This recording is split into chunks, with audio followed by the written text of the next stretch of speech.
Isang nakakagulat na hakbang ng Sweden ang hindi inaasahan ng Russia na nagresulta ng matinding dagok sa puwersa ni Putin na nasa Ukraine at binago ang agos ng labanan. Hindi sukat akalain ni Putin mga kapatid na magbibigay ng suportang militar ang Sweden sa Ukraine, kung saan ang bansang ito na ngayon pinakabagong miyembro ng NATO ay kilala sa pagiging isang neutral na bansa. Welcome sa Maharlika TV. Sa videong ito ay sama-sama nating alamin ang mga sikretong estratehiya at makabagong teknolohiya na inihayag ng Sweden upang suportahan ang Ukraine. At titignan din natin kung paano ang mga ito ay makakaapekto sa balanse ng kapangyarihan sa rehiyon na siyang gugulat sa Russia at magpapalakas naman sa puwersa ni Volodymyr Zelensky. Pero bago tayo magpatuloy, isang like lamang po ang hinihingi ko para sa videong ito. Malaking bagay na po yan bilang suporta sa ating bawat in-upload. Back to the video. Nito lang nakaraan mga kapatid, nagpahayag ang Sweden na magbibigay sila ng ika-16 na aid package para sa Ukraine. Hindi raw ito pang ekonomiyang tulong o humanitarian aid, sa halip ito ay isang tulong militar na mas magpapalakas sa puwersa ng Ukraine laban sa pakikidigma nito sa mga tropa ng Russia. Ang Sweden mga kapatid ay matagal na panahon nang may sinusunod na patakaran ng pagiging neutral sa anumang conflict. Malawakang sinusuportahan ng mga Swedish ang neutralidad ng bansa. Katunayan, noon pang 1814 Swedish-Norwegian War ang kanilang huling pagkakataong nasangkot sa isang salungatan. Nang magkaroon ng tensyon sa mga bansang Europa, noong huling bahagi ng 2012, mayroon lamang 17% ng mga Swedish ang nagpahayag ng suporta sa planong pagsalin ng kanilang gobyerno sa NATO. Ngunit pagsapit ng 2021, tumaas ito sa 46% at noong tila nagiging banta na sa bansa ang Russia, tuluyan na itong umanib at naging miyembro ng NATO. Bilang isang bagong miyembro ng NATO, makalipas ang ilang mga buwan, naging katuwang ang Sweden upang suportahan at bigyan ng tulong ang Ukraine laban sa pananakop ng Russia. Sa umpisa ay purong humanitarian lamang ang mga ibinibigay na suporta ng bansa hanggang sa kalaunan nagsimula na itong magpadala ng mga tinatawag na lethal military aid. Unang ibinigay ng Sweden sa Ukraine ay ang mga armas tulad ng mga anti-material weapon, air defense system at mga light vehicle. Di nagtagal, mas nilakihan pa ng bansa ang kanilang suporta, kung saan sa unang anibersaryo ng digmaan sinabi ng Sweden na magbibigay sila ng karagdagang 10 Leopard tank. Ang pinakabagong aid package ng Sweden sa Ukraine ay nagkakahalaga ng $1.23 billion at ang kanilang kabuang nagastos ay pumapalo ng humigit kumulang $4 billion mula nang magsimulang sumalakay ang Russia. Ngayon mga kapatid, habang nagkaroon ang tropa ni Putin ng ilang tagumpay sa labanan, mas lalo pang pinataas ng Sweden ang kanilang gastos para sa pagbibigay ng suporta sa Ukraine. Halimbawa, noong huling bahagi ng Pebrero, inanunsyo nito na magkakaroon ng Ukraine ng panibagong military aid na nagkakahalaga ng $682 million. Kasama sa package ang 10 CB-90 class fast assault craft, 2 group boat, mga underwater weapon, $192 million na halaga ng mga artillery shell, RBS-70 man-portable air defense system, mga anti-tank missile, Carl Gustav grenade launcher, mga hand grenade at mga medical supply. Pagsapit naman ng May, nagpaabot ulit ng tulong ang Sweden sa Ukraine na naglalayong masecure ang supply ng enerhiya ng bansa dahil ito ang naging pangunahing target ng tropa ng Russia. Ang nasabing tulong ay kinabibilangan ng mga kagamitan tulad ng generator, transformer at solar cell.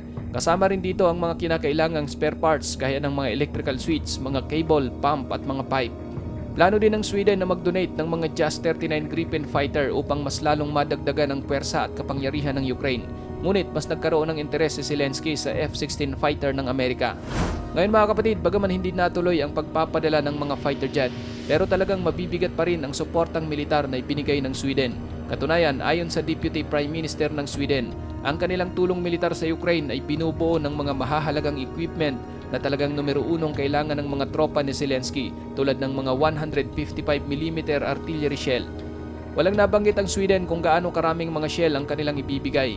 Ngunit ang mga bago umanong ammunition ay talagang makakatulong upang magkaroon ng Ukraine ng mas maraming supply na hanggang sa 2 million rounds na kayang umabot hanggang sa taong 2025. Maliban sa mga yan, magbibigay din umano sila ng mga RB-99 AMRAAM missiles. Ang mga missile na ito ay katumbas ng AIM-120 AMRAAM ng Amerika. Base sa Ministry of Defense ng Sweden, ang nasabing mga missile ay gagamitin para sa mga anti-aircraft system ng Ukraine na nakabase sa lupa.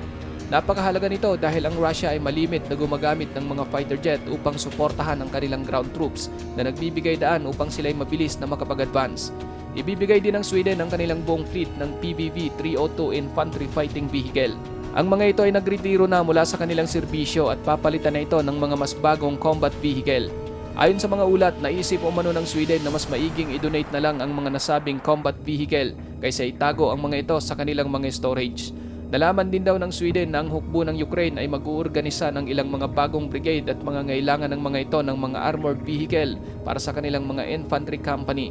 Kaya naman malaking tulong ang PVV-302 upang matugunan ang kanilang pangangailangan. Ang PVV-302 ay armado ng 20mm na kanyon na nagtataglay ng drum magazine na mayroong 30 rounds bawat isa, kung saan ang nasabing kanyon ay nakamount sa isang turret sa kanang bahagi ng sasakyan. Mayroon din itong isang 7.62mm machine gun na maring gamitin bilang secondary weapon. Mayroon itong armor na kayang tumanggap ng 20mm rounds at tumitimbang ng 12.3 na tonelada at nakakapag-accommodate ng hanggang sa 8 mga sundalo. Mahigit 600 sa mga sasakyang ito ang ginawa sa pagitan ng 1966 at 2014. Ngunit hindi umano ganyan karami ang ibibigay ng Sweden. Ayon sa mga report, nakatakda ng ayusin at gawing moderno ang nasabing mga sasakyan bago ipadala sa Ukraine. Pagdating naman sa mga spare parts at maintenance equipment ng sasakyan, kasama na rin itong ibibigay ng Sweden bilang bahagi ng kanilang package. Gayon din ang mga 20mm shell para sa mga onboard na kanyon at ilang fuel transport vehicle na ginagamit ng Swedish Armed Forces. Maliban dito kapatid, nilayon din ng Sweden na tulungan ng Ukraine sa pamamagitan ng kanilang command and control at mga donasyon ng mga terminal na may mga subscription para sa mga satellite communication. Upang mabigyan din ng tulong ang Ukraine sa pagsasanay at doktrinang militar, handang magbigay ng assistant ang Swedish Defense Research Agency upang makalikha ang Ukraine ng kanilang sariling Defense Research Institute. Mayroon ding ilang mga probisyon ng suportang pinansyal sa package. Ang Sweden ay gagawa ng mga investment upang matiyak na ang Ukraine ay talagang makakakuha ng malaking tulong sa mabilis na batayan. Pinahihintulutan din ito ang lahat ng mga armas na kanilang ibinigay sa Ukraine na gamitin laban sa mga target sa mismong teritoryo ng Russia kung iyon ang nakikita ng Ukraine na nararapat. Handa rin umano silang palitan ang mga ammunition at mga equipment sa pamamagitan ng panibagong investment kung sakaling mauubos ito o masisira sa labanan. Ang pinakakilalang kontribusyon sa package ay ang dalawang Saab ASCC-890 Airborne Early Warning at Control Plane. Ayon sa Swedish Defense Minister, ang mga sasakyang panghimpapawid na ito ay magkakaroon ng pinakamahalagang epekto sa network ng air defense ng Ukraine. Ang mga eroplanong ito ay mas magbibigay daan sa Ukraine na kilalanin at subaybayan ang mga paparating na missile at drone ng Russia. Kasama rin sa package ang pagsasanay sa mga Ukrainian Air Force personnel kung paano gamitin at paliparin ang mga eroplanong ito. Ang desisyon ng Sweden mga kapatid na ibigay sa Ukraine ang mga eroplanong ito ay isang napakahalaga para sa mga Ukrainian. Isa itong mahalagang tulong na higit pa sa pera. Ayon sa Sweden, ang nasabing eroplano ng kanilang ibibigay ay tanging 2 lamang sa kanilang fleet. Inamin din nila na dahil umano sa kanilang pagbibigay sa eroplano, pansamantalang nagkaroon ng puwang ang depensa ng kanilang teritoryo. Ngunit mainam din daw ito dahil magagamit ito ng Ukraine laban sa mga banta na dulot ng Russia, hindi lang sa Ukraine kundi pati na rin sa Sweden. Opisyal na ring inihayag ng Ministry of Defense ng Sweden ang kanilang nakaplano ng investment sa mga artillery system at mga aircraft bilang bahagi ng kanilang domestic defense spending program. Ang mga investment umano na ito ay maglalagay sa Sweden sa isang posisyon upang makagawa at maghatid ng mga armas at bala na kailangan ng Ukraine sa mga darating na taon.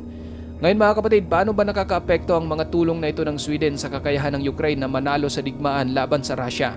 Ayon sa mga ulat kapatid, sinabi ng Estonian Ministry of Defense na maaaring makukuha ng Ukraine ang panalo sa digmaan sa taong 2025. Ito ay kung papas lang sila ng nasa tinatayang 100,000 na mga sundalong Ruso sa taong ito. Dagdag pa sa ulat, bagaman may kakayahan ng Russia na magpadala sa Ukraine ng mas marami pang mga sundalo bilang kapalit sa kanilang mga casualty. Ngunit kinakailangan pa nila itong sanayin ng medyo matagal upang maging epektibo sa isang labanan. Kaya naman ang payo ng Estonia sa Ukraine, sikapin nilang magkaroon ng mas maraming masasawi sa Russia upang ang mga ipapalit ni Putin ay yung mga sundalong mabilisan lamang na nagsasanay at walang kakayahang tumagal sa labanan. Sa tulong umano ng maraming mga bansa gaya ng Sweden, hindi malayo at hindi imposible na makukuha ng Ukraine ang tagumpay. Ikaw kapatid, ano ang masasabi mo sa videong ito? Para sa iyong opinion, i-comment mo na yan sa ating comment section sa ibaba. At kung nagustuhan mo naman ang videong ito, paiwan naman ako ng like at pasubscribe na rin sa ating munting channel. Maraming salamat sa panonood hanggang sa susunod na naman nating upload. Peace out!